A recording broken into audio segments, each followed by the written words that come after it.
조선 후기 격동의 시대였습니다. 외침이 잦고 백성들의 삶은 고단했지만 그 속에서도 꿈을 품은 이가 있었습니다. 바로 김정호였습니다. 평범한 집안에서 태어난 그에게는 남다른 것이 하나 있었습니다. 바로 세상에 대한 끝없는 호기심이었죠. 어린 시절부터 김정호는 달랐습니다. 다른 아이들이 놀 때 그는 땅바닥에 나뭇가지로 지도를 그리곤 했습니다. 저 산 너머에는 무엇이 있을까? 저 강은 어디서 시작해서 어디로 흘러갈까? 끊임없는 질문이 그의 마음을 채웠습니다. 당시 조선에는 정확한 지도가 없었습니다. 있다 해도 관아에서만 쓰는 대략적인 것뿐이었죠. 백성들은 자신이 살고 있는 이 땅의 참모습을 알 수 없었습니다. 김정호는 이것이 안타까웠습니다. 우리 땅을 우리가 모르다니. 그의 가슴에 뜨거운 무언가가 타오르기 시작했습니다. 성장하면서 그의 열정은 더욱 커졌습니다. 고전을 읽으며 지리학에 대한 지식을 쌓았고 기존의 지도들을 수집해 연구했습니다. 하지만 책으로만 배우는 것에는 한계가 있었습니다. 진정한 지도를 만들려면 직접 발로 뛰어야 한다는 것을 그는 알고 있었습니다. 1830년대 김정호는 마침내 결심했습니다. 이 땅의 진짜 모습을 그려내겠다. 그리하여 시작된 것이 바로 한반도 대장정이었습니다. 그는 말을 타지 않았습니다. 오직 자신의 두 발로만 걸었습니다. 새벽이면 일어나 길을 떠났습니다. 험한 산길도 마다하지 않았고 깊은 계곡도 두려워하지 않았습니다. 한 발 한 발 내디딜 때마다 그는 거리를 재었고 방향을 확인했습니다. 간단한 측량 도구와 나침반이 그의 전부였습니다. 백두산에서 한라산까지, 동해에서 서해까지 김정호의 발자취는 한반도 구석구석을 누볐습니다. 때로는 며칠째 굴으며 걸어야 했고 때로는 위험한 맹수를 만나기도 했습니다. 하지만 그는 멈추지 않았습니다. 마을 사람들이 그를 이상하게 여겼습니다. 저 양반이 왜 저렇게 돌아다니는 거야? 하지만 김정호는 개의치 않았습니다. 그에게는 더 큰 목표가 있었으니까요. 산을 오를 때는 정상까지 올라가 사방을 살폈습니다. 강을 만나면 상류와 하류를 모두 확인했습니다. 작은 섬 하나도 놓치지 않았습니다. 그의 눈에는 모든 것이 소중한 정보였습니다. 30년이 넘는 세월 동안 그는 이렇게 걸었습니다. 그의 발걸음 하나하나가 곧 대한민국의 뿌리가 되어갔습니다. 낮에는 걷고 밤에는 기록했습니다. 촛불 아래 앉은 김정호의 모습은 마치 수도승 같았습니다. 낮에 본 것들을 하나하나 정리하며 종이에 옮겨 적었습니다. 마을 이름, 산의 높이, 강의 방향, 길의 상태까지 모든 것이 기록되었습니다. 하지만 단순히 적기만 하는 것이 아니었습니다. 기존 지도들과 비교하며 틀린 부분을 찾아냈습니다. 이 지명이 잘못되었구나. 이 산의 위치가 다르네. 발견할 때마다 그는 다시 그곳을 찾아가 확인했습니다. 때로는 하나의 지명을 확인하기 위해 며칠을 소비하기도 했습니다. 때로는 한 달 전에 그린 지도를 모두 버리고 다시 시작하기도 했습니다. 완벽을 추구하는 그의 집념은 상상을 초월했습니다. 밤늦게까지 붓을 든 그의 손은 늘 잉크로 검었습니다. 눈이 침침해져도 멈추지 않았습니다.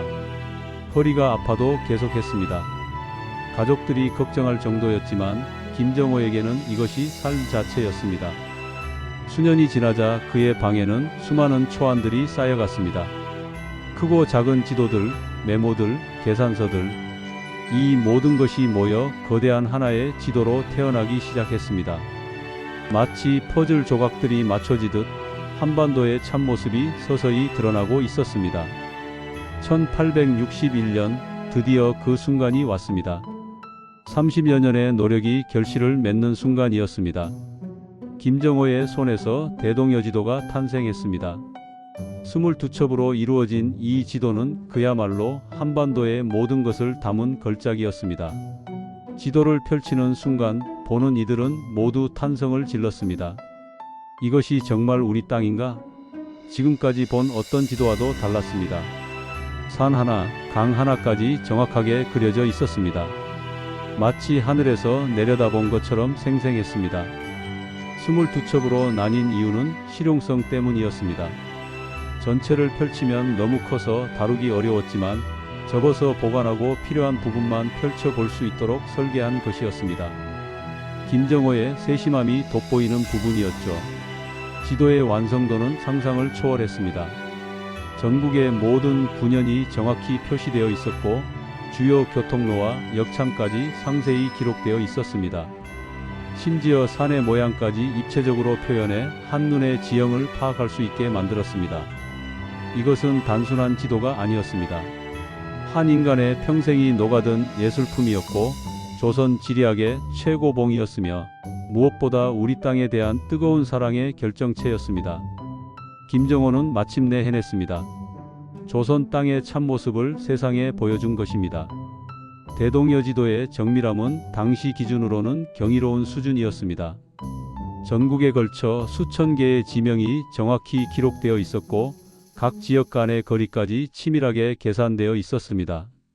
심리마다 방점을 찍어 거리를 쉽게 알 수 있게 한 것도 김정호만의 독창적인 아이디어였습니다. 놀라운 것은 이 모든 작업이 현대적인 측량 장비 없이 이루어졌다는 점입니다.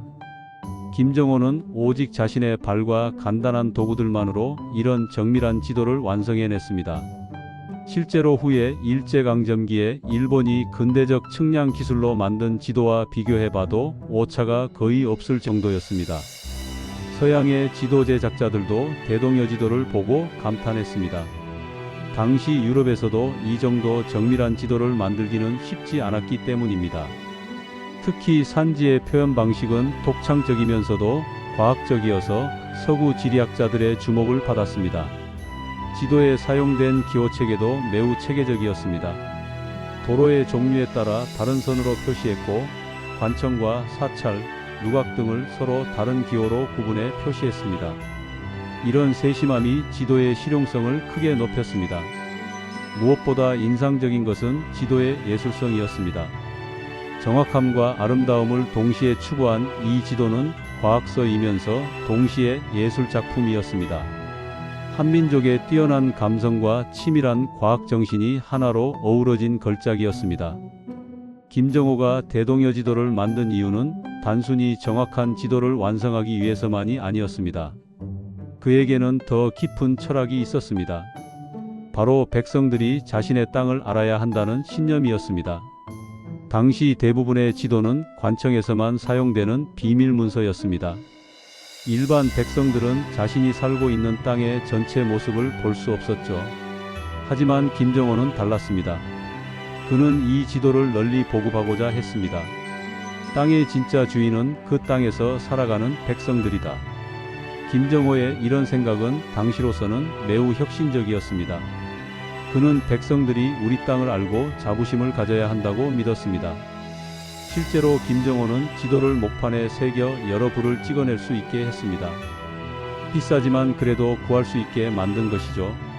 많은 선비들과 상인들이 이 지도를 구입해 활용했습니다. 지도를 본 사람들의 반응은 뜨거웠습니다.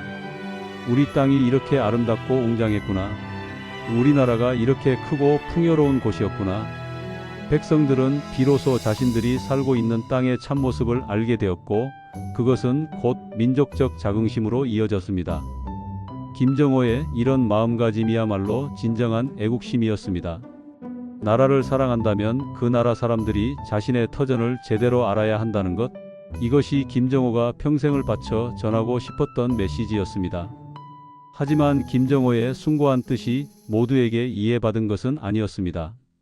조선 조정의 일부에서는 그의 행동을 곱지 않은 시선으로 바라보았습니다. 지도를 함부로 만들어 퍼뜨리면 군사기밀이 새어나갈 수 있다는 것이 그들의 논리였습니다. 특히 대동여지도가 너무 정밀해서 적국이 침입할 때 이용할 수 있다는 우려가 제기되었습니다. 실제로 일부 관리들은 김정호를 문제시했고 그를 옥에 가뒀다는 전설이 전해집니다. 이 투옥설이 역사적 사실인지는 명확하지 않습니다. 확실한 기록이 남아있지 않기 때문이죠. 하지만 설사 그것이 사실이 아니라 하더라도 김정호가 당시 보수적인 세력들로부터 견제를 받았다는 것은 충분히 가능한 일이었습니다. 김정호 자신도 이런 위험을 모르지 않았을 것입니다. 하지만 그는 굴복하지 않았습니다. 백성을 위한 일이라는 신념이 그를 지탱했습니다.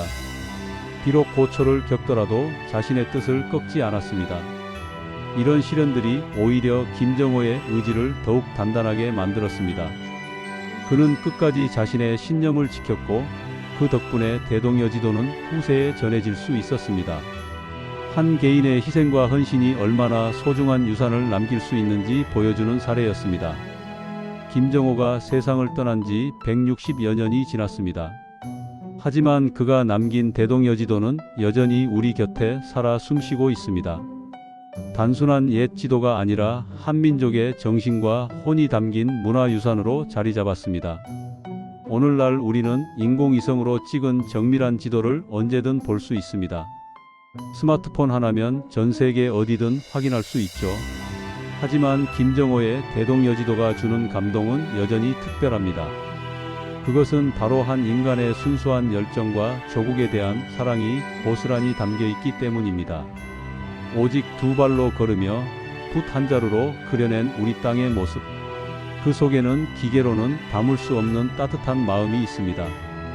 김정호의 정신은 오늘날에도 계속 이어지고 있습니다. 자신의 분야에서 최선을 다하는 모든 사람들, 조국을 사랑하는 마음으로 묵묵히 일하는 모든 사람들 속에서 김정호의 모습을 발견할 수 있습니다. 대동여지도는 이제 대한민국을 대표하는 문화재가 되었습니다. 박물관에 전시된 이 지도를 보는 사람들은 모두 감탄합니다. 우리 조상들이 이런 대단한 일을 해냈구나.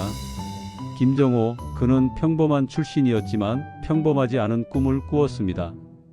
그리고 그 꿈을 현실로 만들어냈습니다. 오늘날에도 그의 정신은 우리 가슴 속에서 뜨거운 국혼으로 자랑스러운 유산으로 계속 살아가고 있습니다.